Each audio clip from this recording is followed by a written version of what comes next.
Bonsoir à tous, chers amis. Nous sommes en pleine fête de Sukkot, comme d'habitude. Et ce soir, c'est un soir important. C'est un soir important parce que c'est Hoshana Rabbah. Un soir important dans lequel on dit qu'on a la possibilité de pouvoir faire tomber toutes les bénédictions possibles et imaginables. Et comme on a l'habitude ici à votre travail de mettre l'accent sur l'étude, on va voir une leçon magnifique. Un enseignement du Rabbi qui a été prononcé en 1961. C'est 1722 qui va nous donner justement une question de débat très intéressant, le cours qu'on a l'habitude, que j'invite tout le monde à participer le lundi soir, JLI, Torah Stories, qui est les profondeurs de l'enseignement du Rabbi, qui nous donne le sens de ce qu'on fait, que ce soit la paracha, Rashi, qu'on a pris toute une année avec tous ceux qui ont participé chaque soir, chaque semaine. Et aujourd'hui, on va voir une étude énormément importante et les discussions qu'on va débattre aujourd'hui sont très simples. Est-ce qu'il y a des traditions juives que vous ne comprenez pas ou n'appréciez pas? Numéro 1. Et est-ce qu'on le fait quand même? Respectez-vous les gens qui perpétuent de telles traditions malgré tout? Y a-t-il une valeur à faire quelque chose qui n'a pas de sens pour vous? On va attaquer le riz ce soir pour commencer. Est-ce qu'il y a une fête où il y a quelque chose qui ne te parle pas dans la religion? Que tu dis clairement, ça me prend la tête. T'as peur de te dénoncer parce que personne ne sait de qui je parle. Vas-y. Ou même quelqu'un d'autre. Où il est... Hein? La tsniout, c'est quelque chose qui ne te parle pas. Ok. Et tu te dis, mais quand même, j'ai envie de le faire. Ok. Parlons à Monsieur Green, comment devant moi là. Monsieur Vert. Est-ce qu'il y a quelque chose dans la religion qui ne te parle pas? Et tu te dis, tu sais quoi, ça me prend la tête plus qu'autre chose, mais non, moi, j'ai envie de le faire.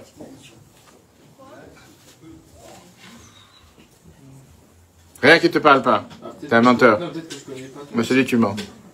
Venir le Shabbat, ça te prend la tête. On voit comment tu viens tous les Shabbats, tu fais la tête en maintenant. Qu'est-ce que ça te parle? Bien sûr, ça te parle.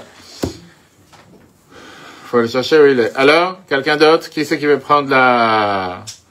Fabrice? Je dirais au départ, le rite du loulav, ça me parlait moyennement. D'accord. Donc j'ai l'explication de quoi ça correspond. Tu veux bien t'asseoir avec nous? Je le fais plus. Oui. T'as une chaise juste à côté vide là. Ici, juste ici là. Ici, juste. Non, mais je vais pas salir. Tu vas pas salir. Qui va salir? Hein?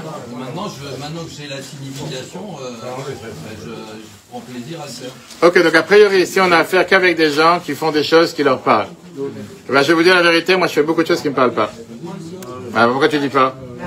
Le Shabbat, l'électricité. Avant, il n'y avait pas d'électricité. D'accord, il y avait le feu. Oui, mais le feu, c'est différent. Pourquoi c'est différent? Parce que la pierre, quand on frotte avec la pierre, ça fait du feu. Quel rapport avec la pierre? Dans le temple, on allumait le feu. C'est une des raisons pourquoi on n'allume pas le feu Shabbat, parce qu'on ne fait pas les travaux qu'il y avait dans le temple. Maintenant, aujourd'hui, on a extrapolé du feu à l'électricité. Mais au contraire, ça, j'allais dire, c'est une des choses qui sont faciles à comprendre. C'est pas les choses les plus difficiles à comprendre. Mais on va voir justement ensemble ce soir, qu'est-ce que ça veut dire? Qu'est-ce que ça veut dire comme ça? Est-ce que je fais le judaïsme seulement quand il y a un sens, ça me parle, je suis heureux de le faire, je suis content de le faire? Ou bien, non. Il y a des fois des choses que ça me parle pas. Ça vraiment, je sais pas pourquoi je devrais le faire. Et néanmoins, j'ai envie, je le fais parce que c'est ce que Dieu l'a demandé. Donc ça, c'est le débat qu'on va voir ce soir très riche. On va voir le rapport qu'il y a bien sûr avec la fête des Sukkot. Parce que, comme j'ai dit tout à l'heure, on va pas se voiler la face.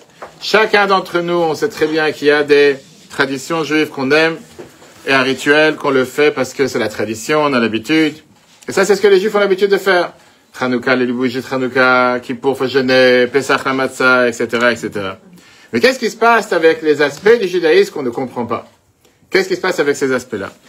Est-ce que je dois chercher la logique, ce qui me parle, ce qui me fait un intérêt, et je me dis, faut le faire?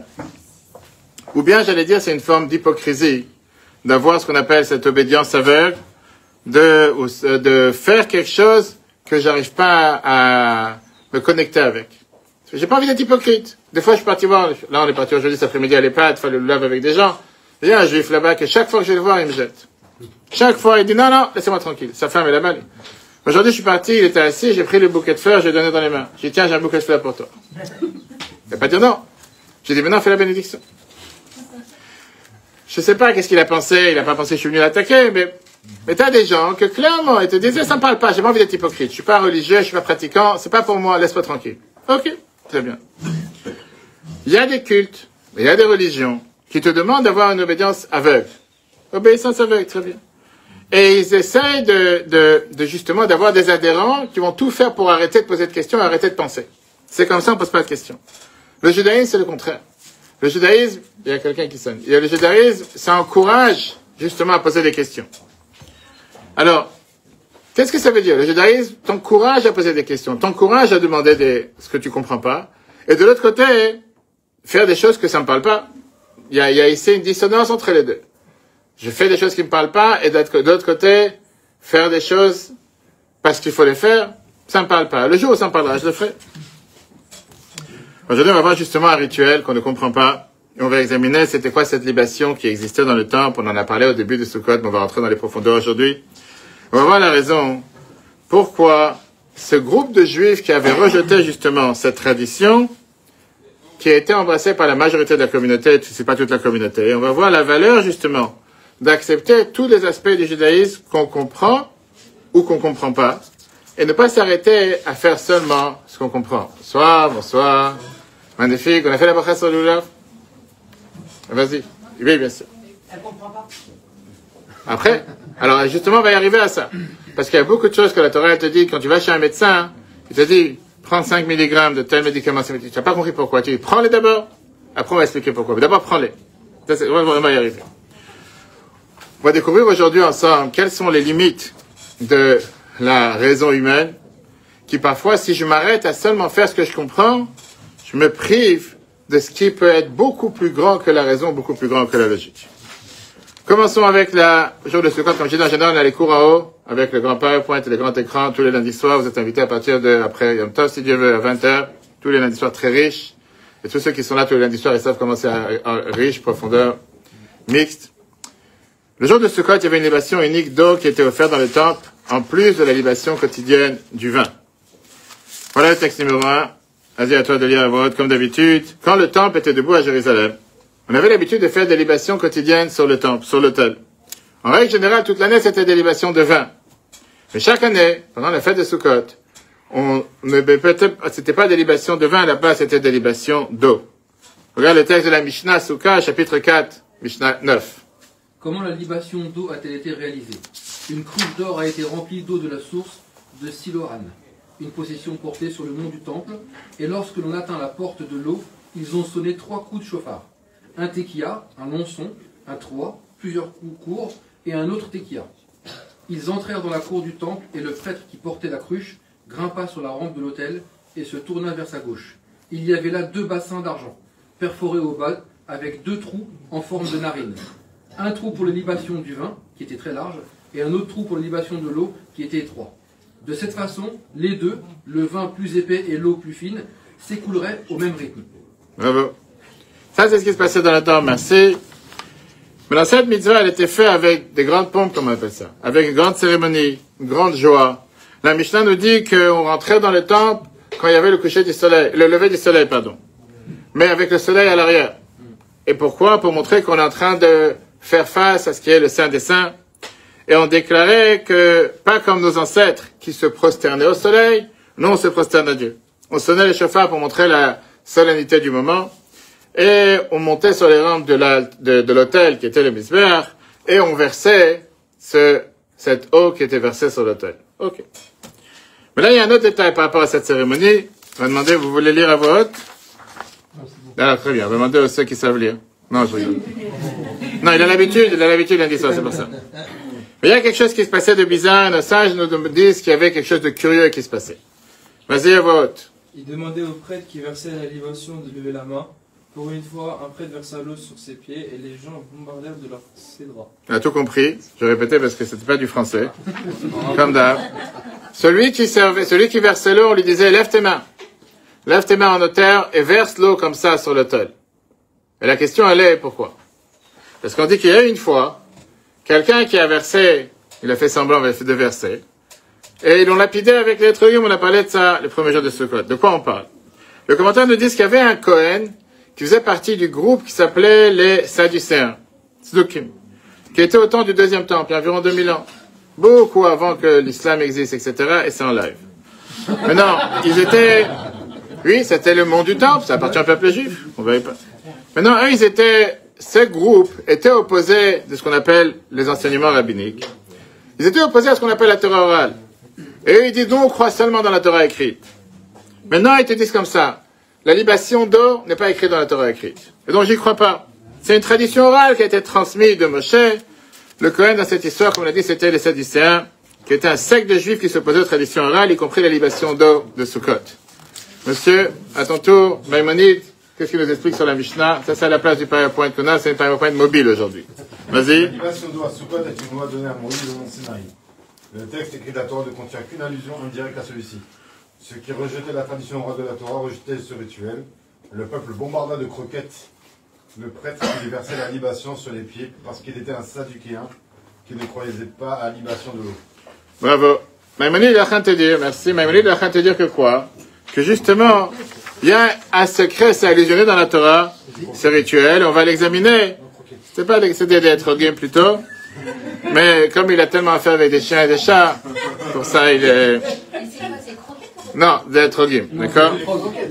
Mais pour les Sadducéens, ils traduisent ça en croquettes. C'était juste pour...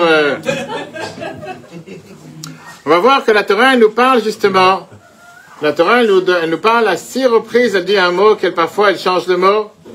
Et que quand la Torah, elle change ce mot, elle fait allusion, comme beaucoup de choses dans la Torah, à l'eau qui avait cette libation le jour de Sukkot. Le texte numéro 4 dans le Talmud, la Gemara Ta'anit 2b, c'est pour toi Laurent.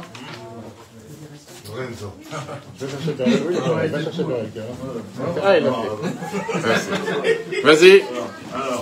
La Gemara Ta'anit, page 2b. Rabbi Yehuda, fils de Bétéra, a dit: le deuxième jour se termine par le mot Nixéen. Le 6e jour se termine par Unesachecha. Unesachecha, exactement. Le 7e jour comprend le mot Mishpatam. D'accord. La dernière lettre hébraïque pour ces 3 mots normaux sont Mem, Yud et Mem, qui épelle Maïm, O.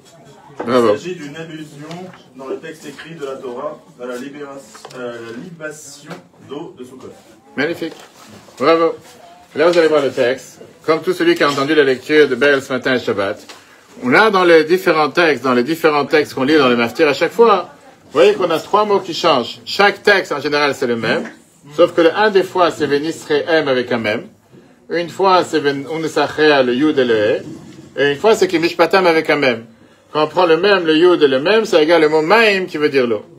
De là, les sages, ils apprennent et ils te disent, là, on apprend que pendant la fête de Sukkot, c'était une fête qu'on avait la libation d'eau. On va dire c'est une allusion dans le texte, comme beaucoup de choses qu'il y a dans la Torah qui ne sont pas écrites de manière claire, comme elle a parlé tout à l'heure, l'électricité de Shabbat. Et néanmoins, on a l'habitude de faire quoi? On a l'habitude de apprendre une allusion, et comme beaucoup de choses dans la Torah, on a 4 différentes manières d'apprendre les choses, le sens simple, le sens ésotérique, l'allusion et le sens caché. Ok. Maintenant, on a envie de te demander la question, a priori, ça fait partie de la tradition orale. C'est-à-dire que si j'aurais pas eu la tradition orale, j'aurais jamais pu savoir que dans la Torah c'est écrit une chose pareille. Et c'est pas surprenant que les Sadducéens, un groupe qui ne reconnaissait pas la validité de la... Mais c'est quoi cette sauce là? Tu veux sauce que... Avec plaisir, profitez. C'est quoi ce groupe de Sadducéens qui ne reconnaissait pas la validité de la Torah orale? Et donc lui rejetait une telle approche. Comme a dit justement Madame Corinne, c'est pas écrit dans la Torah l'électricité, qu'est-ce que tu m'as inventé des choses? Autant la Torah et pas l'électricité. Viens pas m'inventer des choses, c'est pas écrit, je fais pas. Le jour où c'est écrit, on en parle. Maintenant, ce groupe de personnes ont disparu avec le temps. Ils n'existent pas aujourd'hui. Alors c'est vrai qu'il y a un groupe qui s'appelle les Karaïtes, qui a existé après, que peut-être il y a des restants aujourd'hui. Néanmoins, leur seule présence est en ligne, peut-être sur les réseaux sociaux et encore, comme beaucoup de choses qui existent seulement sur les réseaux sociaux et encore, mais dans la vie réelle, n'existent pas. Mais au temps du deuxième temple, ils étaient très riches, hein? En Égypte. En Égypte? Quoi, vous étiez une fois en Égypte? Et ils étaient, comme on appelle ça, ils étaient très riches. C'était un groupe qui utilisait leur force politique pour parfois prendre des membres de la Cour suprême, du Sanhedrin, ou de même de la prêtrise du Kohanim, pour faire partie de leur groupe. Et les rabbinim à l'époque, les maîtres de la Torah à l'époque, ils travaillaient énormément pour les rejeter de n'importe quelle position qui dirigeait le peuple juif, parce que c'était des gens qui étaient opposés à la Torah orale. On ne peut pas avoir des gens qui tiennent que la Torah orale n'existe pas. Qu'est-ce qui se passait? Plusieurs fois, ces candidats, comme beaucoup de politiciens inclus en France, quand ils sont en mode élection ils cachent leur vraie pensée et leur vraie manière, qu'est-ce qu'ils pensent faire. Et une fois qu'ils sont élus, ils font le contraire. Alors c'est vrai qu'on a la chance d'avoir des premiers ministres qui durent 14 heures, mais qui sont réélus 2 jours plus tard.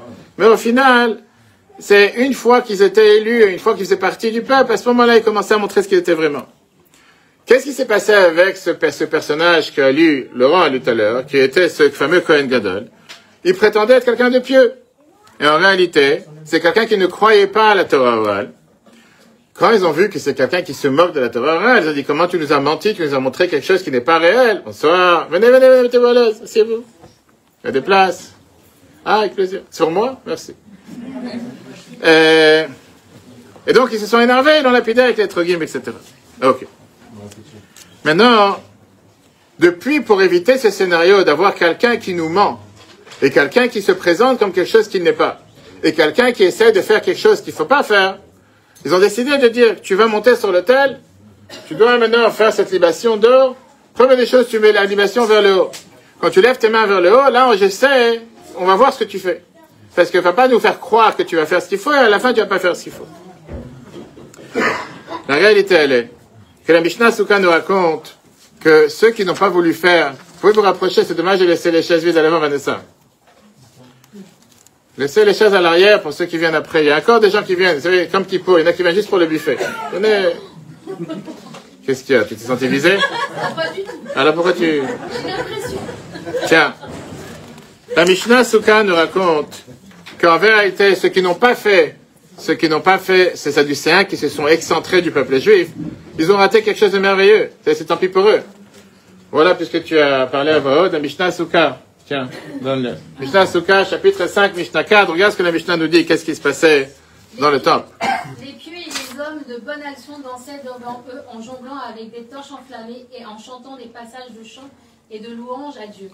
Les Lévites jouaient de leur lyre et leur harpe et leurs cymbales et leurs trompettes et d'innombrables autres instruments de musique. C'est la fête, quoi. Magnifique. Continue. Ceux qui n'ont pas vu Plus fort, s'il te plaît. Ceux qui n'ont pas vu la joie à l'endroit où l'eau juifs n'ont jamais vu la joie dans leur vie. Ça veut dire que c'était une des plus grandes fêtes, et on va tout de suite voir, c'était pas juste une fête. La Torah te dit que c'était la plus grande fête, qui n'existait pas une fête aussi grande dans l'histoire, dans l'année, que cette histoire d'aller faire cette libation d'eau sur l'autel. Et la question que l'hôtel qui était dans le temple, on parle pas l'hôtel qui est 4 étoiles à côté, l'hôtel dans le temple, d'accord? Tout ça pour l'eau. Maintenant la question elle est, quelle est la joie? Quelle est cette grande joie? Qu'est-ce qui s'est déjà passé? Maintenant on sait très bien que la Torah n'est pas contre la joie. La joie est au cœur du judaïsme. Nous sommes obligés d'être joyeux tous les jours. Pas seulement on est obligé d'être joyeux tous les jours, on est obligé d'être joyeux tous les temps. Pas des déprimés comme les Français qui en général, ils se forcent à se déprimer même quand tout va bien. Et quand ils voient quelqu'un qui commence à être joyeux, il lui demande quelle joie t'as pris ce matin pour être joyeux. La réalité, elle est que la Torah te dit tu as un devoir d'être joyeux. Pourquoi la Torah te dit tu as un devoir d'être joyeux? Parce qu'on va tout de suite voir plusieurs versets dans lesquels, et comme on a une personne joyeuse en face, le psaume 100, lis à voix haute. Servir Dieu avec joie, venez devant lui avec des chants. Ça c'est numéro 1, la Torah te dit tu as le devoir d'être joyeux. Et comme ton mari il est toujours joyeux, dans le psaume 149, à voix haute. Israël, réjouis-toi avec son Créateur. Plus fort. Chut. Israël, réjouis-toi avec son Créateur. Enfant de Sion, exulte avec ton roi. Louez son nom dans la danse, avec le tambourinage et la harpe, jouez-lui de la musique. Les plus exultent de gloire, chantez des louanges sur vos lits. Magnifique. Vous savez, qu'est-ce qu'on vient de voir? On vient de voir 4 versets. On peut en citer beaucoup d'autres. Que la Torah, elle te dit que tu as le devoir de servir Dieu avec la joie. La joie, elle n'est pas hors judaïsme. Le judaïsme, c'est une religion joyeuse.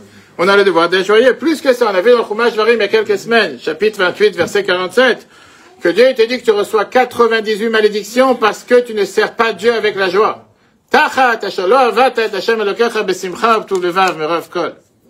Parce que tu fais la religion comme un mort. Tu peux être sur 2 pieds, mais t'es mort. Sans vie, sans vitalité, sans joie. Il suffit voir la fête portugaise à Ponto une fois par an pour comprendre que ça veut dire être joyeux. Mais la réalité, la Torah te dit que le roi David, il te parle qu'on a le devoir d'être joyeux. Et si on doit le devoir d'être joyeux tous les jours, à plus forte raison qu'on a le devoir d'être joyeux la fête de Sukkot. La Torah te dit que la fête de Sukkot, par définition, mis à part le fait que toutes les fêtes sont joyeuses, Moadim le Simcha, fête de Sukkot, 3 fois la Torah te dit le devoir d'être joyeux. Mais la Torah te dit que dans cette fête de Sukkot, le moment le plus joyeux, c'était le moment où il y avait cette libation d'eau. Et la Torah, elle te dit, tout inversé par rapport à la fête de Sukkot, que la fête de Sukkot, c'est une fête qui, par définition, est destinée à être joyeux. Nathan, ça c'est pour toi. Deutéronome 16, 15. Célébrez avec Dieu, votre Dieu, pendant 7 jours à l'endroit que Dieu choisira, car Dieu te bénira de tous tes grains et de toute ton œuvre, et vous n'éprouverez que du bonheur. Magnifique. C'est ce que tu fais tous les jours. La question est la suivante. Si la Torah te donne l'ordre d'être joyeux, si nos sages nous disent que tout celui qui n'a pas vu la libation d'eau, il n'a jamais vu une joie aussi importante dans la vie, qu'est-ce qui a fait de cet événement, qui apparemment n'a rien de spécial, de faire en sorte que c'est l'événement le plus joyeux, à tel point qu'on te dit que celui qui n'a pas vu un tel événement, il n'a jamais vu quelque chose de joyeux dans sa vie. Qu'est-ce qu'il y a de... En cours d'école, les enfants, ils se jettent des verres d'eau tous les jours. C'est pas pour ça qu'ils sont joyeux. Pas parce que quelqu'un il a jeté un verre d'eau quelque part, pour ça il est devenu joyeux. Qu'est-ce qui s'est déjà passé? Mes chers amis, c'est ce qu'on va explorer ce soir ensemble. On va comprendre justement qu'est-ce qu'on appelle le bouquet de la joie.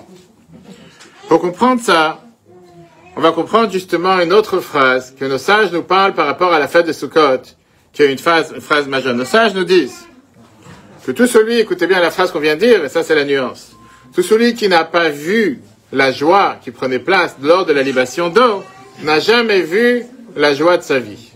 Et la question que je demande, quel est le mot qui dérange dans cette phrase? Voir. Voir, pourquoi? La joie, ça se ressent, ça ne se voit pas.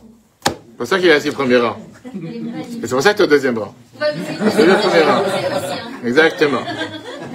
Qu'est-ce que ça veut dire le mot voir? Qui voit de la joie? Est-ce que tu as déjà vu de la joie? Toi? C'est tellement joyeuse. Tu vois un visage. Tu as vu tous ces hypocrites qui te font des faux sourires quand tu rentres dans l'avion. Comment ça va? Bonjour, vous en appelez. On est tellement contents que vous êtes avec nous. Ils sont formatés de sourire pour ça. Ils ont vraiment à faire que tu es dans l'avion ou pas. Alors justement, c'est pas parce que tu vois un sourire qu'ils sont joyeux. Le rabbi, il avait l'habitude de prendre l'expression que les gens, comment on appelle ça, ils piquent les joues. Comment on appelle, ils piquent les joues. Ils pincent les joues pour se faire croire qu'ils sont joyeux. C'est de ça qu'on parle de joie. Qui c'est qui voit de la joie? On voit pas la joie. La joie, c'est pas quelque chose que tu vois. La joie, c'est quelque chose qu'on ressent, exactement. Maintenant, pourquoi la Torah, à ton point ici, la Gemara, elle te dit la phrase, celui qui n'a pas vu la joie. Qu'est-ce qu'il y a à voir dans la joie? Il n'y a pas à voir, il y a à ressentir. On peut avoir cette expérience joyeuse, se ressentir joyeux. Demain soir, on va danser avec la Torah, on va être joyeux. Mais c'est pas parce que tu vas faire un faux sourire pour ça que tu es joyeux. Qu'en est-il de la cérémonie de la libation d'eau qui a fait ressentir une joie si intense? Et pourquoi le mot voir est-il utilisé pour décrire la joie de puiser dans l'eau? Et la preuve, ça c'est pour vous, elle est facile celle-là. Le Midrash en Mechilta, regardez. Vous pouvez lire d'ici. Oui. L'ouïe est incomparable à la vue. Le Midrash nous dit dans Mechilta, merci, bravo, mieux que lui, que l'oïc d'entendre n'est pas la même chose que voir. Qu'est-ce que ça veut dire voir la joie? Qu'est-ce qu'on voit, on absorbe. Quand on voit quelque chose, ça nous laisse un impact profond et durable. Voir crée une expérience émotionnelle, indéniable que nous absorbons au niveau le plus profond. Quand on voit quelque chose, surtout des gens qui voient parfois des mauvaises nouvelles, ou des gens qui sont accros à leurs réseaux sociaux à longueur de journée. Matin, midi et soir, ils regardent, ils défilent les nouvelles, ils redéfilent les mêmes nouvelles, ils rebâchent les nouvelles, ils l'ont lu dans un journal, il faut lire dans un autre journal, et on les la même chose. À force de les voir, ils sont tellement en train de les voir que ils sont tellement toute leur tête dans ces nouvelles qu'ils comprennent plus rien à leur vie. Mais dans la réalité, elle est, quand quelqu'un te dit qu'il a vu quelque chose, ou quand quelqu'un te dit qu'il s'est passé quelque chose, tu peux le croire ou ne pas le croire. Tu peux le croire d'abord et après y douter. Mais quand tu as vu quelque chose, quand tu vois quelque chose avec tes yeux, tu n'as pas besoin d'être persuadé que ça existe. On n'a pas besoin de te convaincre que ça existe. Tu l'as vu avec tes yeux. Quand tu le vois, tu le vois. Pas besoin de te dire, j'ai entendu que, tu le vois. La mémoire, c'est quelque chose qui est tellement ancré sur ce qu'elle a vu, et on appelle en général, ça reste gravé dans la mémoire, qu'à tel point qu'après, enlever cette image, et c'est une des raisons pourquoi aujourd'hui on est tellement dans un monde qu'on te dit qu'il faut interdire les réseaux sociaux à moins de 15 ans, qu'il faut interdire des films à moins de 18 ans. Moi j'aurais dit qu'il faut interdire certains films à moins de 70 ans aussi. Et t'as des gens qui sont tellement aujourd'hui que dès qu'ils ont vu une image, ça reste gravé dans leur tête. Bal, combien? C'est une des raisons pourquoi on te dit que dans la Gemara, tu vas à l'importance de voir un tzaddik, et l'importance de voir le rabbi, pourquoi? Quand tu vois un tzaddik, cette image elle est figée dans ta tête, et ça te rappelle les mémoires de ce que tu as vu des bonnes choses. Et pareil pour les mauvaises choses. Quand quelqu'un il voit malheureusement quelque chose de mal, il est ancré avec ce qu'il a vu. Un autre point. Voir nous affecte énormément profondément. Parce qu'on est énormément touché par ce qu'on voit, surtout quand c'est malheureusement des mauvaises nouvelles. Et on est beaucoup plus touché quand on voit quelque chose que quand on entend quelque chose. T'as entendu une mauvaise nouvelle, c'est pas la même chose que quand t'as vu cette mauvaise nouvelle. Et c'est pour ça qu'il y a beaucoup de gens qui ne veulent pas voir des images atroces du 7 octobre, ou de libération de terroristes, que Dieu nous en préserve, ou quoi que ce soit. Parce que ça peut t'impacter, ça peut t'affecter avec ton humeur ou ta vie de tous les jours, totalement différente. Et donc, ce qu'on voit, c'est un impact énormément important. En d'autres mots, ce qu'on entend, ça devient une partie de nous-mêmes. Ça va peut-être avoir un impact sur nous, mais ça ne devient pas une partie de nous-mêmes. Ce qu'on voit, on internalise. Et donc, on expérience ça de la manière la plus profonde. Et là, on revient maintenant à ce qu'on a parlé par rapport à la joie. Quand on parle de la joie, on l'a dit tout à l'heure, on parlait de profiter de la joie au niveau le plus élevé possible, le plus profond possible. Regardons ce que Rabbi Rachab il écrit dans son discours en 5657. Ça, c'est pour les pros. La joie a tendance à submerger nos limites. Elle nous transforme. Lorsque nous nous réjouissons du mariage d'un enfant ou autre, notre moi le plus profond émerge.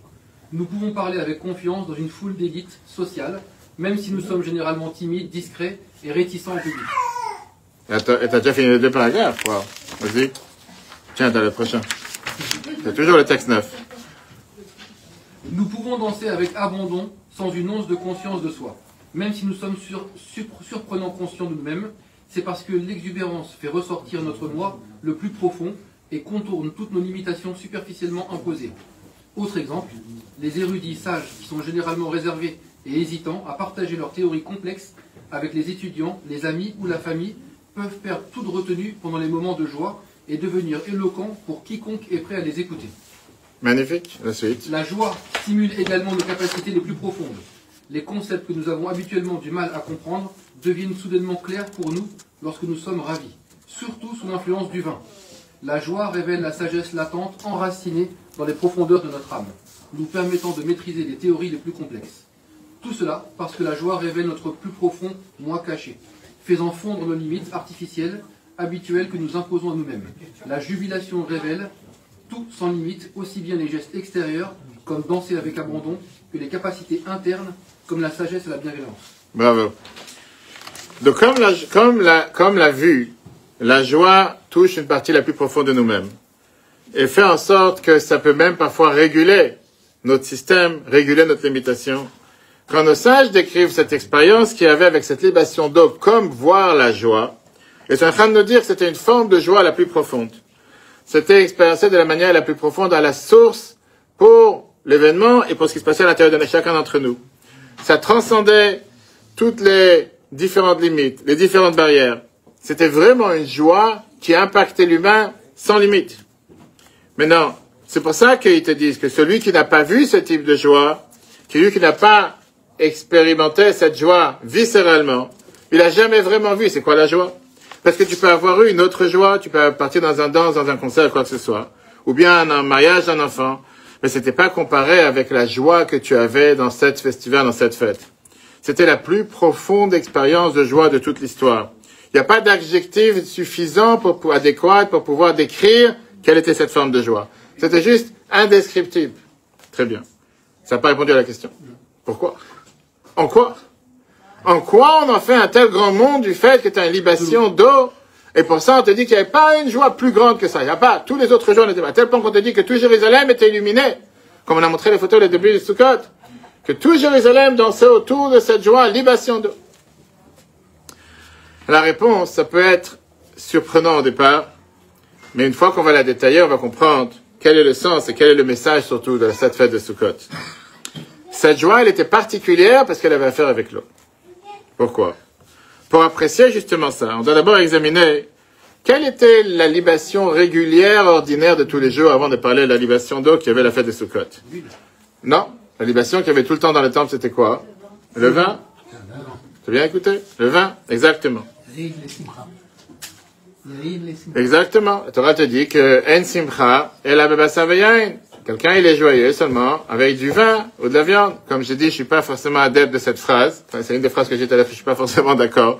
Parce que les sages nous disent qu'un homme, les hommes se réjouissent avec le vin et l'eau. Tiens, on va faire un test, toi. Ça te réjouit, le vin et la viande? Tu préfère la viande. Je me demande ce que tu préfères. Je me dis est-ce que le vin et la viande, ça te parle. Moi, perso, j'ai ni le vin ni la viande. Qu'est-ce que tu peux avoir 10 kilos de vin, 10 kilos de viande, quelle différence? Il y a des gens comme ça. Ok. Maintenant, la réalité, c'est quoi la différence? Le vin et l'eau sont deux types de boissons totalement différentes. Chaque vin... Il est neutre et l'autre il te saoule. L'un, il est neutre. Quoi, l'eau, elle te saoule? L'eau, elle te saoule et le vin, il est neutre. Non, l'eau est neutre et le vin te saoule, donc te transforme... Le vin, il a une couleur unique. Il a un goût unique. Il a, comment ça, un aspect unique. Il a un arôme différent. En plus de ça, il a un parfum différent. Il a un goût différent. C'est intoxicant et ça amène la joie. Ça, c'est le vin. Parmi les différents critères du vin. L'eau, ça n'a pas de goût. C'est transparent. Non intoxicant. Et ça rafraîchit. C'est ce qu'on appelle l'élixir de la vie. Ça nourrit la vie tout court. Ça, c'est l'eau. Très bien. Le vin et l'eau représentent deux différentes approches au judaïsme et la pratique de la Torah.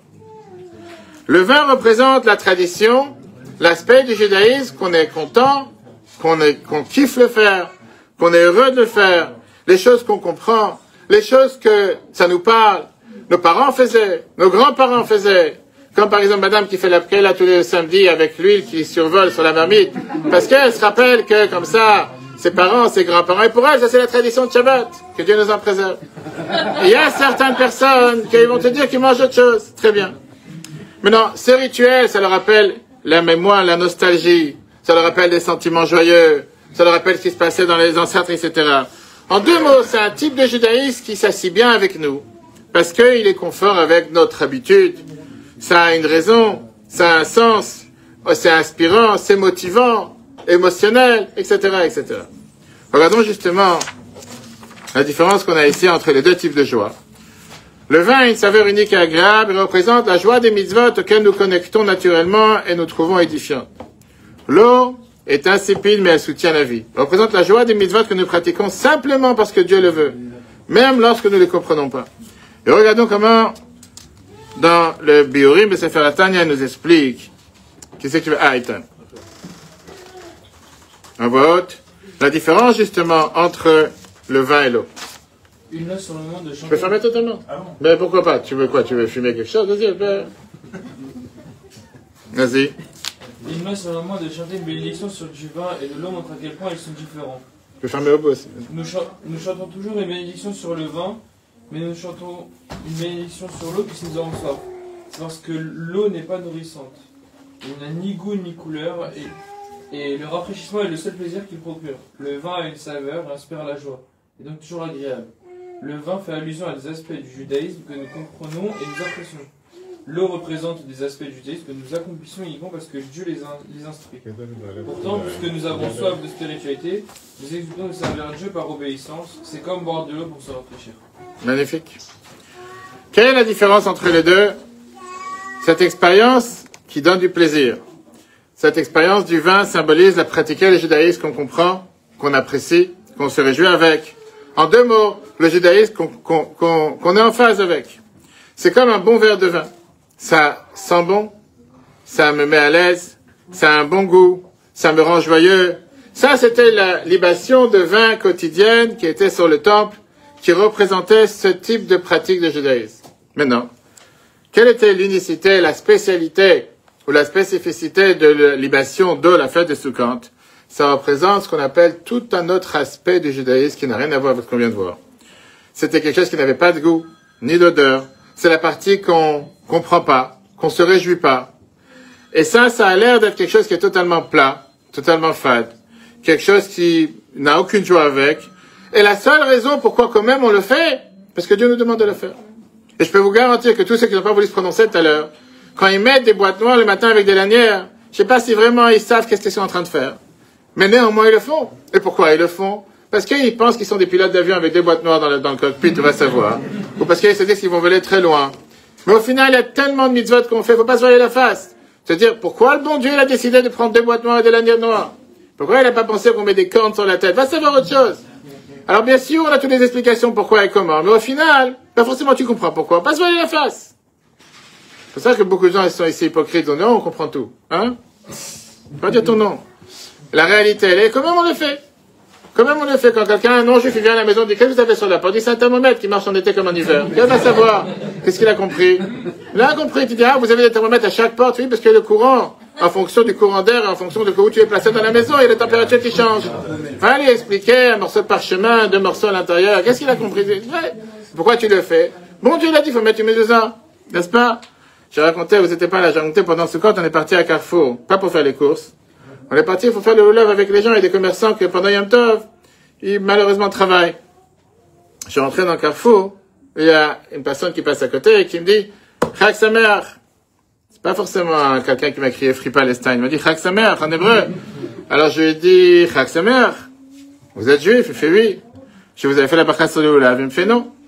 Je lui ai dit, écoutez, c'est la providence, pour ça on s'est vu au moment où je rentre. Pendant, on a fait la bracha sur le lulav. Maintenant, imaginez-vous le décor, on est en plein Carrefour. Et vous avez ici des commerçants qui regardent de tous les côtés dans les vitrines, des gens qui passent, et vous avez un imam, qui est avec un loulav, avec un étrog, un bouquet de fleurs, et il lui dit, maintenant tu prends, tu fais 3 fois comme ça, maintenant tu vas, tu fais comme ça. Il commence à faire de tous les sens, et les gens regardent. Je sais pas ce qui s'est passé dans leur tête, mais je leur ai expliqué qu'il y a des bouquets de fleurs, qu'il faut pas être trop proche d'eux. Que si jamais on est trop proche du corps, on va savoir si ça peut faire des palpitations au cœur. Et c'est pour ça qu'il faut essayer d'être à distance. On va savoir ce que les gens ont compris. Tu penses, j'étais content, on a fait la bracha, j'ai dit Chag Sameach, ça te prend toutes les bénédictions. Encore une fois, est-ce que tout le monde comprend le sens? C'est très bien, on attire toutes les bénédictions des 6 sens, et c'est magnifique, etc. Mais pas forcément. Ça, c'est la force de la fête de Sukkot. La force de la fête de Sukkot qu'on vient de voir, c'est quoi? C'est que, même sans se voiler la face, parfois on n'a pas envie de le faire. On ne veut pas le faire. On n'est même pas en train d'essayer de vouloir les comprendre. On fait même pas ça pour soi-même. Pourquoi on le fait? Parce que Dieu l'a demandé. Sans aucune raison. Dieu l'a demandé, c'est pour ça que je le fais. Ça, c'est comme l'eau. Il n'y a pas de joie. On ne boit pas l'eau parce que pour se rendre joyeux, j'ai jamais vu quelqu'un qui a commencé à sentir l'air en buvant d'eau. Certaines personnes, oui, parce qu'ils ont mélangé quelque chose à l'intérieur. Mais quand c'est de l'eau pure, pas de l'eau de vie que tu achètes là-bas de la Nisette, pas de l'eau pure, personne ne se souvient joyeux. Alors pourquoi tu bois de l'eau? Parce que c'est l'élixir de la vie, c'est ce qui te donne la vie tout court. Très bien. Rabbi te dit, si tu veux faire ce qu'on appelle un résumé de la vie de chacun d'entre nous, on a chacun d'entre nous l'eau et le vin. Dans chacun d'entre nous, on a ce qu'on appelle cette libation d'eau et libation de vin. Le vin représente pratiquer le judaïsme avec la joie, avec le plaisir qu'on a. On kiffe le faire. On est heureux pourquoi on le fait. On comprend pourquoi on le fait. Et on est tellement fiers. Ah, on fait partie du peuple juif, pour ça on le fait. Am Israël Chai, on va chanter toutes les chansons, etc. L'eau représente le judaïsme qu'on pratique pour donner du plaisir à Dieu. On n'a aucun plaisir en le faisant. Pas se voiler la face. Pourquoi on le fait? Parce que c'est ce que Dieu l'a demandé. C'est la seule raison. Si on résume, la joie, c'est ce qu'on a dit tout à l'heure, ça donne la plus profonde, ça vient de refléter la plus profonde aspect de notre personnalité.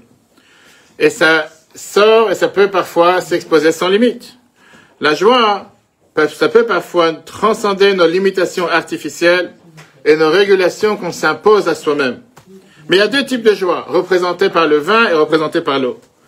Le vin représente la joie qui vient du fait que tu pratiques le judaïsme d'une forme et d'une manière que tu comprends, que tu es à l'aise avec.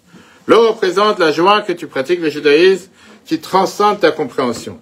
Tu le fais seulement parce que Dieu t'a demandé de le faire. Et là, on va voir justement quel type de judaïsme est adapté. Quel est le meilleur? Qu'est-ce qu'il faut faire? Je sais la réponse que tout le monde va dire. Qu'est-ce que la Torah elle attend de nous? À la surface, le judaïsme de vin, c'est le judaïsme qui est le plus joyeux possible. On est content de le faire, on est heureux de le faire. Le judaïsme, alors, c'est le devoir. Pas forcément tout le monde est content de faire les devoirs. Il y a des enfants qui ne veulent pas faire les devoirs. Pourquoi tu le regardes? Hein? Il y a des enfants qui... Mais la réalité, la Torah le dit, c'est ce qu'on va voir ce soir. C'est quand on fait un judaïsme basé sur l'eau, on peut être beaucoup plus joyeux qu'un judaïsme qui est basé sur le vin. Oui. Déjà, ça c'est pour l'hygiène. Avec le Covid, on est obligé de faire attention. Quand le Covid est arrivé, les gens ils ont dit il faut se laver les mains à chaque moment. Et quand on parlait avec les gens, on dit on n'a pas attendu le Covid pour se laver les mains. Chez les Juifs, on est schizophrène de se laver les mains. On se lave le matin, on se lave les mains, on sort des toilettes, on se lave les mains, on va prier, on se lave les mains. Après, avant de manger, on se lave les mains. Les gens disent qu'est-ce que tu te laves les mains tellement de fois dans la journée? Mais pas des médecins, des chirurgiens que chaque jour on doit, chaque nouveau patient, il faut se laver les mains. La Torah n'a pas attendu le Covid pour le faire. Quand on pratique le judaïsme, qu'on comprend, automatiquement notre joie est limitée par notre compréhension. Puisque notre compréhension est limitée, notre joie reste limitée en fonction de notre compréhension.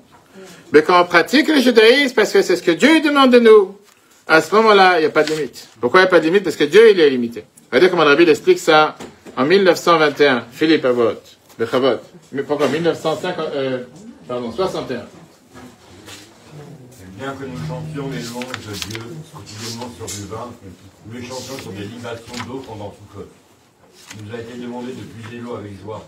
Bien que l'eau ne soit ni savoureuse ni sucrée, nous l'avons puisée avec joie. Notre compréhension n'a pas généré cette joie. C'est par ordonnance divine. Par conséquent, s'il n'était pas nécessaire que ce soit du vin, si Dieu voulait que nous nous réjouissions à propos de l'eau, nous nous sommes réjouis à propos de l'eau. Lorsque nous nous réjouissons parce que Dieu l'ordonne, la joie est aussi infinie que Dieu. Peu importe où nous nous situons sur le spectre de l'engagement juif, cette joie nous imprègne et nous entraîne pleinement. Elle subsumée par l'infinité de Dieu rend notre joie infinie. Magnifique.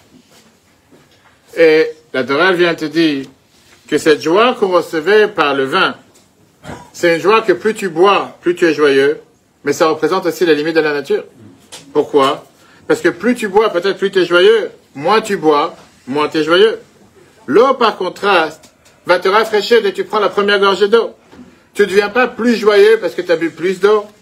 Et de l'autre côté, tu ne deviens pas moins joyeux parce que tu as bu moins d'eau. C'est illimité.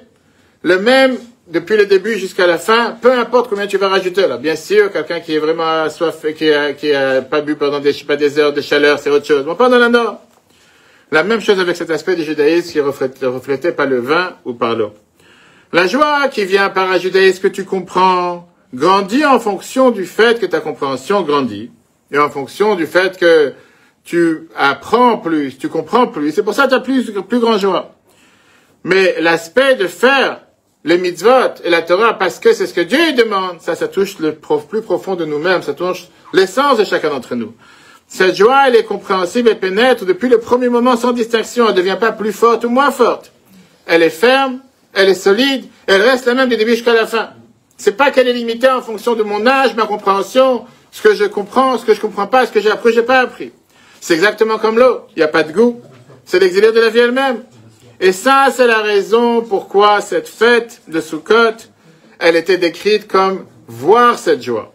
Voir la joie, pourquoi? Parce que ça atteignait et ça transcendait toutes les limitations. C'était pas je fais parce que j'ai envie. C'était pas je fais parce que je comprends. C'était le fait de se rendre à notre maître, à celui qui nous a créés, de se rendre, d'être totalement en phase avec Dieu, de pouvoir saisir Dieu et d'être en phase avec quelque chose qui est illimité. Et on pouvait atteindre un niveau illimité. Ça, c'était une source d'un bonheur indescriptible jusqu'à ce qu'il pouvait atteindre le plus profond de nous-mêmes, transcender toutes les limitations. Et c'est pour ça que cette fête de Sukkot, la Torah te dit que celui qui n'a pas vu la joie de cette libation d'eau n'a jamais vu aucune autre joie dans la vie. Pourquoi? Parce que la libation d'eau était l'occasion la plus joyeuse qu'elle exprimait la pure dévotion à faire une mitzvah simplement parce que Dieu l'a voulu. Cette reddition désintéressée a débloqué une joie si profonde qu'elle a transcendé toutes les frontières. Et parlons du couple, n'est-ce pas? Comme d'hab. Si tu fais quelque chose pour ta femme parce que tu l'aimes, t'es tordu. Réfléchis à ce que je viens de dire. Je sais que t'es pas encore marié, heureusement. Si tu fais quelque chose pour ta femme parce que tu l'aimes, t'es tordu. Pourquoi? Parce que demain tu vas pas l'aimer, tu vas pas faire. Si la seule raison pourquoi tu fais, c'est parce qu'aujourd'hui elle t'a fait plaisir, ça veut dire que demain tu ne fais pas plaisir, tu vas pas le faire. Par contre, si tu fais quelque chose envers ta femme parce que c'est une partie de toi-même, parce que ta femme c'est toi, parce que la Torah elle te dit que c'est deux moitiés d'âme qui s'unissent dans un corps, dans un couple, c'est pas deux étrangers, c'est une seule personne, j'ai pas besoin d'avoir une raison pourquoi le faire. Je le fais parce que c'est moi qui le fais pour moi, pas pour quelqu'un d'autre. Si ça dépend de quelque chose, le jour où ça dépend pas, je le fais pas. Et c'est pour ça qu'il y a des gens qui sont venus sur la Marie ce soir. Je dirai pas le nom. Pourquoi il y en a qui sont venus sur la Marie? Parce qu'ils savent très bien que c'est pas exactement la même chose. La Torah, elle vient, elle te dit, tu as un devoir de faire les choses pas pour une raison. Parce que le moment où il n'y a pas la raison, tu le fais pas. Quand tu fais les choses parce qu'il faut le faire, quelle différence il y a une raison ou pas? T'as entendu une fois un parent qui va aller sauver un enfant de se faire mal ou de se blesser parce qu'il y a une raison? Parce qu'il n'a pas envie de terminer demain à l'hôpital. C'est une partie de lui-même, il va tout faire pour son enfant. Quelle différence? S'il mérite, s'il mérite pas, s'il a une bonne note, s'il n'a pas une bonne note. Regardez comment la Bible écrit ça. Vous connaissez Madame Blonde. Non, derrière. Là. Attends, je vois mes lunettes, je vois pas. Ah, tu vois pas? Tu veux des lunettes? Alors, passe à Fabrice à côté. C'était quoi la question? C'était quoi la question? C'était quoi la question? Les fêtes juives. Une seconde. C'était quoi la question que vous voulez poser? Je comprends la différence entre l'eau. On n'a pas fini. Hein? Mais non, mais attends, excuse-moi. Vas-y. Je comprends la différence entre l'eau et le vin.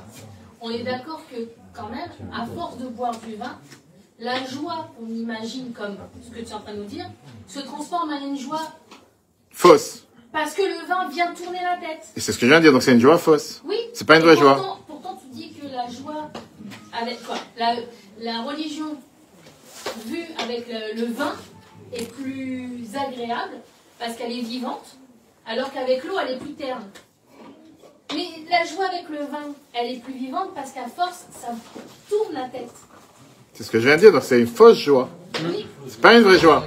Donc oui, c'est bien d'être joyeux avec le vin, mais le problème, il est que t'es pas vraiment joyeuse. Bah oui. T'es joyeuse parce que tu es dépendante d'une substance ou d'un produit. D'ailleurs, au passage, c'est pas que le vin. Tu peux avoir les joints, tu peux avoir les autres, les CBD, et va savoir autre chose, qui font en sorte que tu vas être joyeuse. Alors, écoute la fin, tu vas voir. Tu vas voir la réponse à la fin. Monsieur Fabrice. Laurie. Tu veux, vas-y. Vas-y, Fabrice. Les fêtes juives sont conçues pour nous rappeler l'exode d'Égypte. Ce sont des jours heureux parce que nous nous réjouissons des libertés que l'exode nous a accordées et dont nous jouissons encore. Cependant, il s'agit d'un bonheur rationnel qui correspond à la façon dont nous comprenons et apprécions ces libertés. Les limites de notre compréhension limitent notre joie. Quelle que soit l'étendue de notre compréhension, elle reste limitée. Que nous le comprendrons mieux demain démontre que la compréhension d'aujourd'hui est limitée.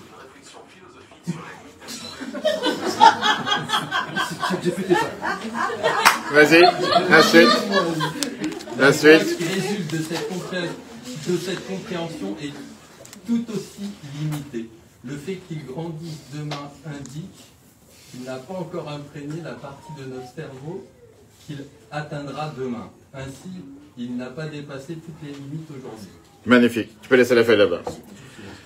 Maintenant, quand on arrive à la fête de Sukkot, la fête qui était la fête de l'eau, qui vient transcender toutes les limitations, puisque l'eau n'a pas de goût, cette cérémonie n'avait pas aussi pas de logique. Alors pourquoi on la faisait? Parce que c'est ce que Dieu nous a demandé. Que ça vient transcender toutes les barrières et toutes les limites, et puisque Dieu l'a demandé, pour ça on le fait. Et seulement à ce moment-là, on peut avoir une vraie joie. Maintenant, on va revenir à nos chers Sadducéens qu'on a parlé tout à l'heure. Ça explique pourquoi les Tzdukim, ces Sadducéens, ils ont rejeté cet événement de libation d'eau. C'était pas seulement parce que c'était pas écrit dans la Torah, comme si ça les dérangeait, quelque chose n'est pas écrit dans la Torah. Non. C'était parce que ce rituel qui transcende la logique était pratiqué seulement parce que Dieu nous a demandé de le faire. Une telle pratique était totalement contre leur philosophie. Parce que quand on examine pourquoi ils ont rejeté la tradition orale, ils se sont pas réveillés un matin en disant, ces rabbins, ils ont inventé l'électricité Shabbat, j'en veux pas. Comme si ça les dérange que quelqu'un, il a organisé quelque chose. On ne peut pas leur croire parce que certainement ils ont inventé quelque chose. Ils le rejetaient pas seulement ils ont rejeté philosophiquement, mais pas seulement pour des raisons historiques. Parce que les fondateurs de ce mouvement, ils ont entendu une fois quelque chose qu'ils ont mal compris. Et comme ils l'ont mal compris, ils se sont dit, si ça j'ai mal compris, tout le reste est faux. Leur prof leur a dit une phrase qui est écrite justement dans la Torah, dans Avot, chapitre 1, Mishnah 3, que tu dois pratiquer la Torah pas par chercher un mérite, un salaire, une récompense, mais parce que Dieu nous a demandé. Et c'est écrit dans Mishnah Avot qu'on ne doit pas servir Dieu pour avoir la récompense. On doit servir Dieu puisque Dieu l'a demandé. Mais eux, ils ont compris de ça que leur maître leur a dit que on n'est pas récompensé pour pratiquer la Torah. Donc ils se sont dit, si on n'est pas récompensé pour faire ce que Dieu demande, pourquoi me prendre la tête? Pourquoi faire des choses pour pas être récompensé? S'il n'y a rien pour moi, pourquoi tu veux que je le fasse? Et on revient encore une fois au couple. Qu'est-ce que je bénéficie du couple? Qu'est-ce que je gagne d'être en couple? Qu'est-ce qui me fera plaisir? Faut mieux pas être en couple.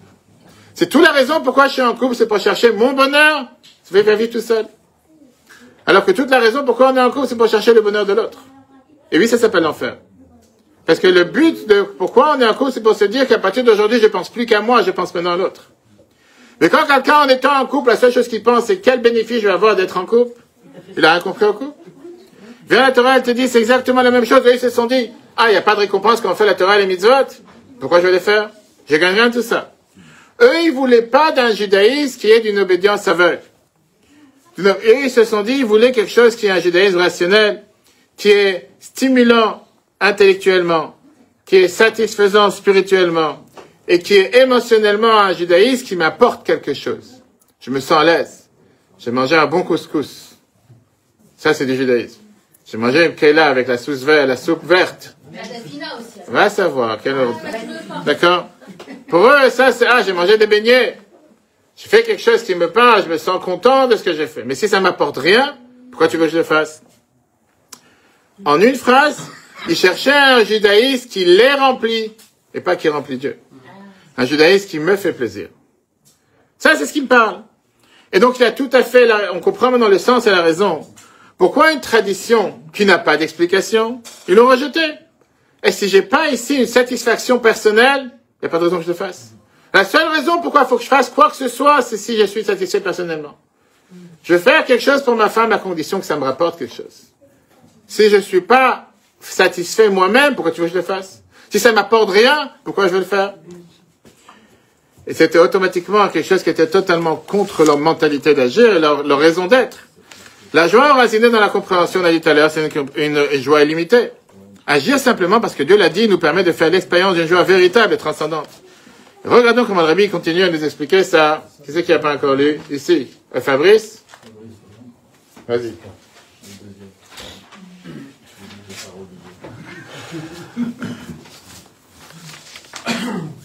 Les Sadducéens étaient d'abord la négation de vin parce qu'elle présente la pratique des éléments du judaïsme que nous pouvons comprendre. Le vin est savoureux et agréable, stimulant des qualités latentes qui peuvent être utilisées pour le judaïsme. En revanche, l'eau est fade. Elle ne suscite pas de désir de louer Dieu et ne révèle pas de qualité latente. Plus important encore, il n'est ni savoureux ni stimulant. Les Sadducéens soutenaient que la Torah devait être gratifiante et ne pas être suivie par une obéissance aveugle. Chaque génération devait être capable de lire le livre de Dieu et de l'interpréter sans s'appuyer sur des explications et traditions transmises par les générations précédentes. L'obéissance aveugle n'est pas la voie de la Torah, selon les Sadducéens, et pourquoi ils ont rejeté la libation de l'eau. Magnifique. Voilà, chers amis, la conclusion. Pourquoi les Sadducéens ne voulaient pas avoir affaire avec cette libation d'eau? Merci. Parce que ils rejetaient quelque chose qu'ils ne comprenaient pas. Ils ne voulaient pas céder le contrôle, se rendre à ce qu'on appelle une autorité supérieure. Mais ils ont tout perdu. Pourquoi ils ont tout perdu? Parce que justement, le fait de ne pas vouloir s'aventurer dans quelque chose plus haut que leurs limites, ils n'ont jamais expérimenté ce qu'on appelle ce bonheur de se rendre à quelque chose qui est plus grand qu'eux-mêmes. Et donc, ils n'ont jamais été subsimes à une expérience transcendante qui excédait toutes leurs limitations. Ils n'ont jamais touché ce qu'on appelle le plus profond d'eux-mêmes, l'essence d'eux-mêmes. Alors maintenant, on va répondre aux questions qu'on a demandées. Par quoi on a commencé? On a commencé la question en disant, est-ce qu'on doit prioriser,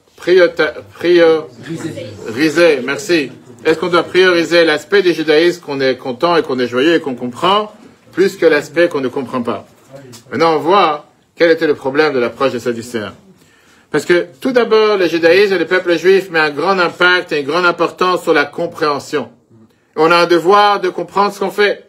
La première fois qu'on a reçu la Torah, qu'est-ce qu'on a dit? Naaseh v'nishma. On va faire et on va comprendre.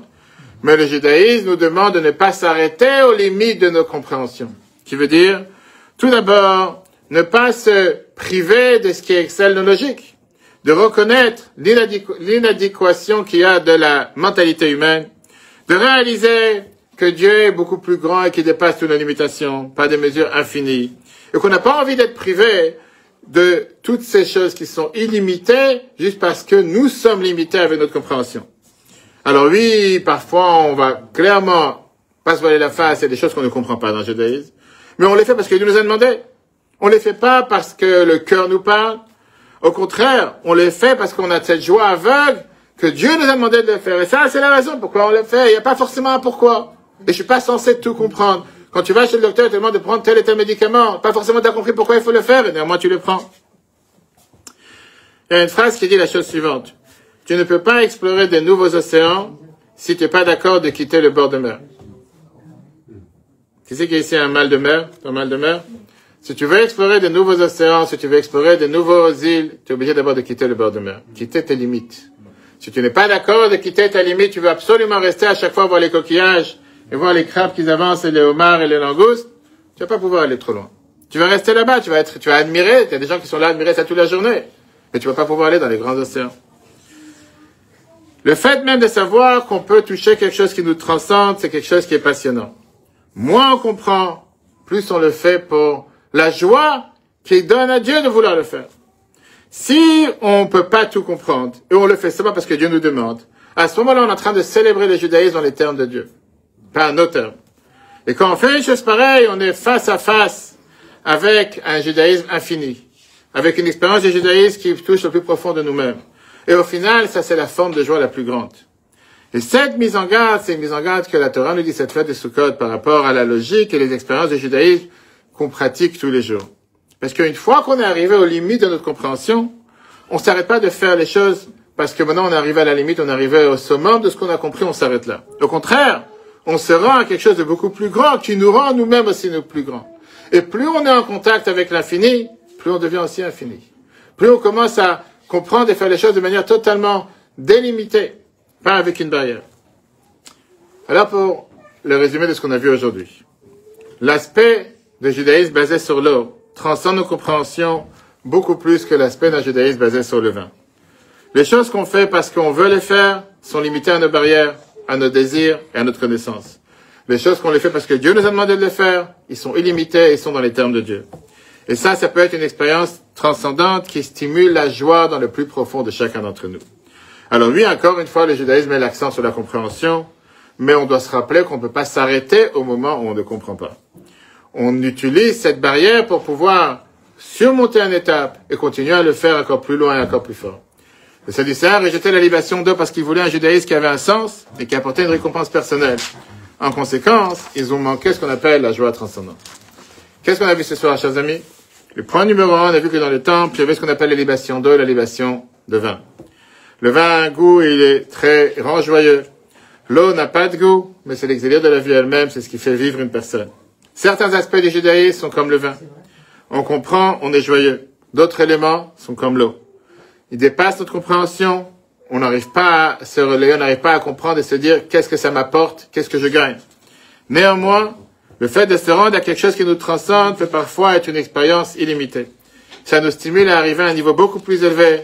Ça peut arriver, ça peut dans le plus profond de nous-mêmes, c'est une expérience transcendante. Les Sadducéens, ils ont rejeté cette approche. Pourquoi?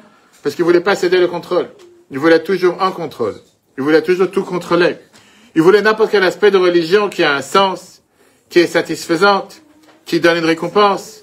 Et ils se sont dit se rendre à quelque chose de plus élevé, croire de manière aveugle, c'est ce qu'on appelle un bourrage de crâne. Je suis pas pour le bourrage de crâne. Nous aussi, la Torah te dit qu'on a un impact, on doit comprendre ce qu'on fait. Parce que ça amène une énorme sens, joie dans la pratique du judaïsme. Mais on ne croit pas que si on n'a pas compris, on ne doit pas le faire. Et ça, c'est toute la différence. Voilà, chers amis, la raison pourquoi nos sages nous disent que le jour de Sukkot, tous les soirs au temple, celui qui n'a pas vu la joie de Simchat Beit HaShoeva de puiser cette eau de la source de Shiloh, par quoi on a commencé, et qui avait cette libation d'eau tous les jours, n'a jamais vu une joie de sa vie. Parce que si toute ta joie dépend de ce chanteur qui danse, ou cette chanteuse pour certains, ou si c'est cet orchestre, ou ce concert, ou cette fête, ou cet événement, le moment où tu sors du concert, la joie, elle descend. Si tu es joyeux de l'intérieur, parce que tu es fier de qui tu es, que Dieu t'a choisi en tant que partie du peuple juif, que Dieu t'a donné la chance de pouvoir faire les mitzvot qu'il n'a pas donné à une autre personne. C'est la raison pour laquelle la fameuse histoire qu'on raconte avec un élément de la Chassidut, que chaque matin, quand il disait la bénédiction, que Dieu ne m'a pas fait non-juif, il dansait de joie. Pas parce qu'il était raciste. Parce qu'il était tellement fier qu'il a la capacité de faire 613 commandements, qu'une autre personne n'a pas cette capacité, parce qu'il n'a pas le devoir de le faire. Voilà, chers amis, cet enseignement merveilleux, qui nous enseigne qu'est-ce que ça veut dire, cette fête de libation d'eau, qui à l'apparence veut rien dire. Mais le Rabbi nous l'éclaire en nous montrant comment on doit vouloir pratiquer le judaïsme. Toujours pour terminer avec quelque chose de concret. Demain soir, on va voir qui c'est qui danse parce qu'il faut danser, et qui c'est qui danse parce qu'il est joyeux. Lui. Pourquoi chez les Lubavitch, c'est demain soir et nous, c'est après-demain? Alors d'abord, Lubavitch fait partie du judaïsme. Ça, c'est un. Ils font aussi partie du judaïsme. Ça, c'est un. Deuxièmement, c'est pas chez Lubavitch. Demain soir, tout Israël danse. Tout Israël. Tu m'as posé la question, je te réponds. Et la gentillesse et la politesse de te taire quand on parle. Ça, c'est numéro un. Première chose, c'est pas les judaïsmes, c'est pas Lubavitch. C'est écrit que les hakafot, en général, danser avec la Torah, c'est une coutume juive. C'est pas un dîme. Les hakafot, ils dansent avec la Torah en général. Et il y a effectivement, dans la grande majorité du peuple juif, on a l'habitude de danser Shmini Atzeret et Simchat Torah. En Israël, ils dansent demain soir sans musique, et ils dansent mardi soir avec la musique, puisque c'est fini Yom Tov. Chez nous, grâce à Dieu, puisqu'on a 2 jours de Yom Tov, donc les 2 jours on danse sans musique. Mais dire que Lubavitch danse le demain soir, non. Beaucoup de communautés juives ont l'habitude de danser le premier soir. Et il y a des raisons, parce que Shmini Atzeret, c'est la fête qui vient justement symboliser l'union de Dieu avec le peuple juif. La Torah, elle te dit, c'est quoi Atzeret? Quel veut dire le mot Atzeret? Atzeret veut dire stop. En Israël, sur les stops, c'est écrit Atzor. Pourquoi Atzeret? Puisque les fêtes de Sukkot, c'est les 7 jours de fête qui viennent pour rassembler les 70 nations, et c'est pour ça qu'on a amené les 70 sacrifices dans le temple. Arrive Shmini Atzeret, Dieu dit aujourd'hui, il n'y a qu'un sacrifice. Pourquoi? Vient représenter l'union de moi et le peuple juif. Bien, Rachid te donne l'exemple, c'est le texte de la Torah qu'on va lire, c'est Dieu Shmini Atzeret, que jusqu'à présent, j'ai fait la fête pour tout le monde. Maintenant, j'ai envie de faire la fête avec mon fils. Puisque j'ai envie de faire la fête avec mon fils, préfère être ensemble, donne-moi la possibilité de faire encore un jour de fête ensemble. Ça, c'est la raison pourquoi on danse, parce qu'on est unis avec Dieu. Donc, c'est pas Lubavitch, c'est une grande partie du peuple juif qui danse demain soir. Après, t'as certains juifs conservateurs, que pour eux, dès que tu leur sors un peu de leur cocon qu'ils étaient habitués pendant des années, ils disent non, on n'a pas l'habitude de danser. Tout d'un coup, ils sont plus sionistes. Ils sont sionistes quand ça les arrange. Quand ils dansent à la plage Tel Aviv, ça c'est que ils sont sionistes. Mais quand tu leur dis demain soir, tout Israël danse, comment tu vas pas danser? Non. Moi, je suis pas sioniste. Ils vont venir, Simchat Torah, c'est ce qu'on a dit tout à l'heure, c'est ce que je suis en train de dire. Demain soir, à 19h, on danse avec la Torah et mardi soir. Et tous les ans, on voit, t'as des gens qui viennent, parce que malheureusement, ils sont forcés, on leur dit, mets-toi en mode danse. Ils disent, mais comment je peux mettre en mode danse? Alors, ils viennent avec le faux sourire, ils vont prendre le Sefer Torah pendant 2 minutes, ils vont faire un petit tour 1 minute, et après, ils retournent à la maison. On est quitte, on a dansé, on a fait ce qu'on a demandé de faire. La réalité, elle est, c'est que, encore plus, après le 7 octobre, on a le devoir de danser doublement.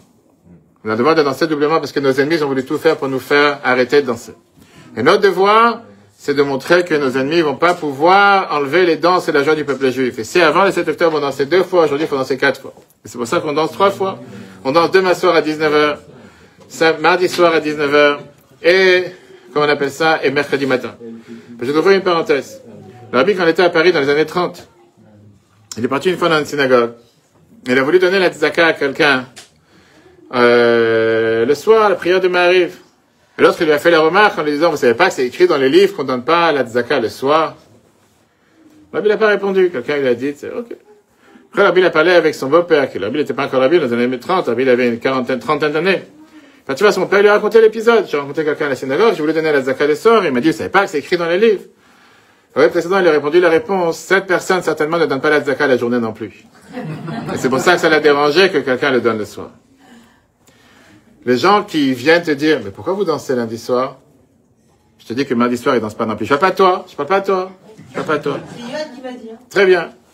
Les gens, en général, alors tu pourras lui dire de ma part que ça n'a rien à voir avec Lubavitch. Voilà, je vais dire. Et rappelle-moi après le cours, comme j'ai toujours l'habitude d'envoyer les sources aux gens, je t'enverrai les sources où c'est écrit justement comment on a tous l'habitude de danser dans la majorité du peuple juif, surtout comme Israël, tout le monde danse. Alors encore une fois, c'est un péché de danser.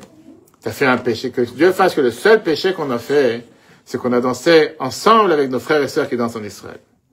Si ça, c'est le seul péché qu'on fait, d'ailleurs, nous, comme on dit, tu vois, que ce soit, la vérité, c'est pas qu'on t'a demandé de mettre les tefilines une fois en plus. C'est pas qu'on a demandé de faire, c'est comme, puisqu'on est en train de parler de la fête de Sukkot, terminé encore 1 minute, c'est comme ceux qui viennent te disent, chez les femmes, c'est farad, on fait pas la bracha sur le lulav. Ok. Ils t'ont inventé une bêtise, comme on veut dire. On a parlé de ça pendant les cours, on a eu tout un cours, justement. Comment des dizaines de décisionnaires séfarades, ils viennent et te disent que chez les femmes séfarades, depuis tout le temps, ils ont fait la bracha sur le lulav. Mais aujourd'hui, tu as certains qui prennent un décisionnaire, le Rav Ovadia Yosef, qui avait dit que les femmes ne doivent pas faire une bénédiction basée sur ce qui est écrit, que les femmes ne font pas une bénédiction sur les méthodes qui dépendent du temps. Ils te disent, non, on fait pas. Ah, tous les autres décisionnaires séfarades qui disent qu'il faut faire, ça on les connaît pas, on veut pas en parler. On veut juste prendre celui qui te dit qu'il ne faut pas faire. Moi, je dis à chaque fois, tu sais quoi, tu as le choix de faire une mitzvah qui est prouvée, qui est appuyée sur les sources, que tu as des dizaines de décisionnaires séfarades, dont le Kaf HaChaim, le Rabben Tzia Abba Shaul, et tout ce qu'on a mentionné dans les cours qu'on a fait cette semaine dans la Soukha, pour celui qui était présent. Tu peux faire cette mitzvah. Mais après, tu as toujours ceux qui vont dire, moi, je suis pas Lubavitch. T'es pas Lubavitch, tu étais pendant les Slichot ou le mois de Lul. Combien de choses t'as pas fait comme Lubavitch? Dès que ça t'arrange, t'es Lubavitch, et dès que ça t'arrange pas, t'es pas Lubavitch. T'en as rien avec Lubavitch. Lubavitch fait partie du peuple juif. Lubavitch respecte la halakha à la lettre. Et le fait de danser le soir de Simchat Torah demain soir à 19h, c'est le fait de s'unir avec nos frères et sœurs qui ont tellement besoin de danser. Nos soldats qui veulent danser, nos soldats qui dansent. Et surtout en ce moment, quand on sait que malheureusement on libère 2000 terroristes à la rue.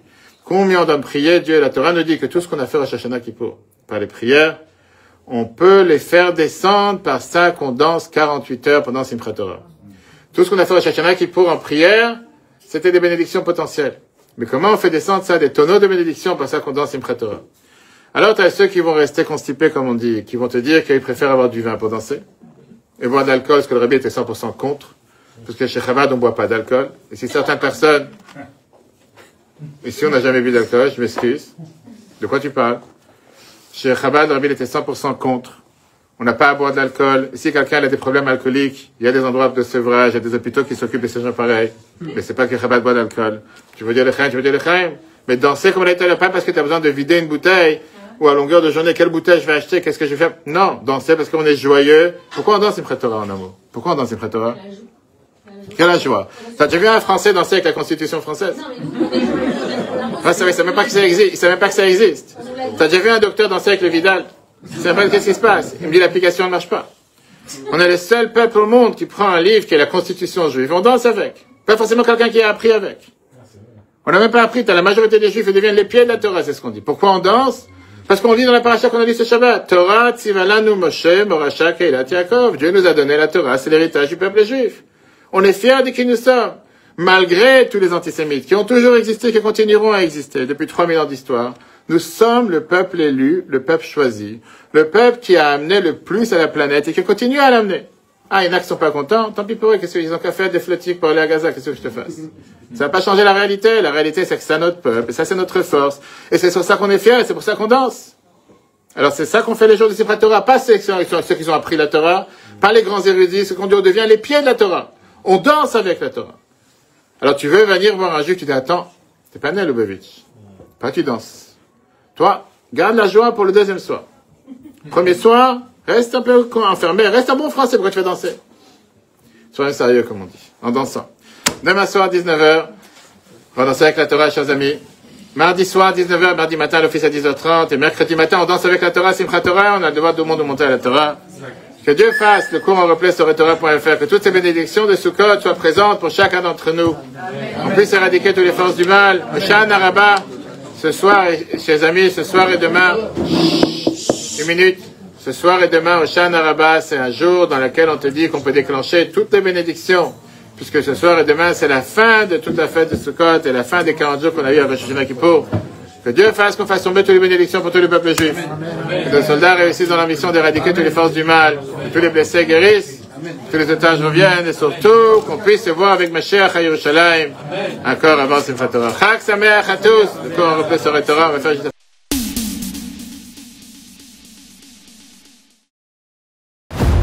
Etora.fr, la Torah en live. Ce cours est proposé par Etora.fr. Pour nous aider à continuer à diffuser les cours de Torah, vous pouvez faire même une petite contribution sur notre site www.etora.fr dans l'onglet « Faire un don ». Retrouvez-nous aussi sur les réseaux sociaux.